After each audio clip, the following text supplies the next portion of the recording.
පොලිස්පති දේශපාලන තෙරණකෝන් මහත්මයා මේ වෙද්දී රටේ ඉන්නවා කියන සහතිකය ඔබතුමාලට තිබෙනවද? රටින් බැහැර වෙලා තියෙනවා කියලා ඔබතුමාගේ විදේශගමන් බලපත්‍ර සම්බන්ධයෙන් ඔබතුමාලා යම්කිසි පරීක්ෂණයක් කරාද? මේ විදිහට රටේ ඉන්නවද කොහොමද ඒ තත්ත්වය?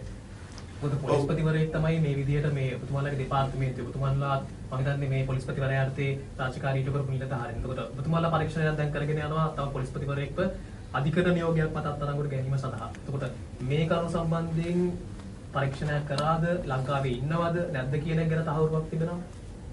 ශ්‍රී ලංකා පොලිසිය සැම්බිටම කටයුතු කරන්නේ නීතියට අනුකූලව. ඒ හැර සිටින පුද්ගලයන්ගේ මත රැඳී පවතින අපි නීතියට අනුකූලව කටයුතු කරන්නේ. ඒ අනුව අධිකරණ නියෝගයක් අපිට ලබා දුන්නා. ඒ අනුව අපි කටයුතු කරනවා.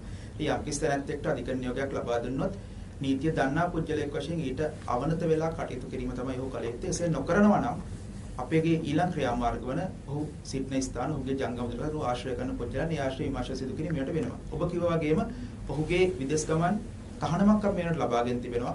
විදේශගත වීම වළක්වාලමින් එම තහනමත් මෙයට අධිකරණය විසින් නිකුත් කරලා අපි අපගේ ගුවන්තොටුපළට බාර දීලා තියෙන. ඒ අනුව විදේශගත වීමට හැකියාවක් නැහැ. කෙසේ වුණත් අපගේ විමර්ශන සාමාන්‍ය සැකකරුවේ සම්බන්ධයෙන් අධිකරණයේ මගහැර සිටින සාමාන්‍ය සැකකරුවේ සම්බන්ධයෙන් කටයුතු කරන ආකාරයටම අපි මෙම සිද්ධිම සම්බන්ධයෙන් කටයුතු කරනවා වගේම මේ සම්බන්ධයෙන් වෙනදටත් වඩා ඉතා වෙහසක් යොදලා අපි බොහෝ අත්අඩංගුවට ගැනීම සඳහා අපි අවශ්‍ය කරන මට මේ ක්‍රියාමාර්ග මේ මොහොතේ ප්‍රකාශ කරන්න බෑ. නමුත් අවශ්‍ය කරන සියලුම ක්‍රියාමාර්ග අපි අරගෙන තිබෙන්නේ. මොකද මේක සමස්ත දෙපාර්තමේන්තුව සම්බන්ධයෙන්මත් ඔබ කිව්වා වගේ විශ්වාසනීයත්වයේ සම්බන්ධයෙන් යම් ගැටලුවක් අපිට මුහුණ දීලා තියෙන හින්දා. ඒ කියන්නේ රට තුළ ඉන්නවා කියන සහතිකය ඔබතුමාලට තිබෙනවද පොලිස්පතිවරයා මේ? අපගේ විමර්ශන අනුව මේ වන විට ඔහු රටින් බැහැරව ගියා කියන තොරතුරක් නැහැ.